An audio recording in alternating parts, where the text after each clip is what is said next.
কি কালার হয়েছে। আরে আমি ভাবলাম যে পোলাও মানে আমি জানি ইয়েলো ইয়েলো যে পোলাও হয় সেটাই, পোলাওটা এরকম আমি জানতাম।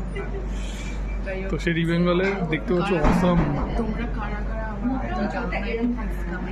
হ্যাঁ আমিও জানতাম, আমি পোলাও মানে ইয়েলোই হয়। আমি যদি তোকে বললাম না যে পোলাও ভাই ভেজ পোলাও তো বলে দিলাম, কিন্তু ওটা ডিফারেন্সটা কি সেই জন্য আমি তো জিজ্ঞেস করলাম। ও বললো না তো সাদা আর ওটা আগে বতাম। বললো না, আমিও জিজ্ঞাসা করলাম ওটা ইয়েলো ইয়েলো না, তো বললো যে ভেজিটেবল ভেজ পোলাও ভেজিটেবলস গুলো থাকবে আর কাশ্মীর পোলাওতে। আমি তো এটা বলছি হ্যাঁ বল, ভেজ পোলাও ওইটাই আছে। তাহলে ভেজ পোলাও হচ্ছে তো সাদা, কাশ্মীরি পোলাও হচ্ছে ইয়েলো। এই ডিফারেন্সটা আমাদের বলেনি, সেই জন্য একটু গন্ডগোল হয়ে গেছে। তুমিও তো জানো না, আমার ওই ইয়েলো ইয়েলো পোলাওটা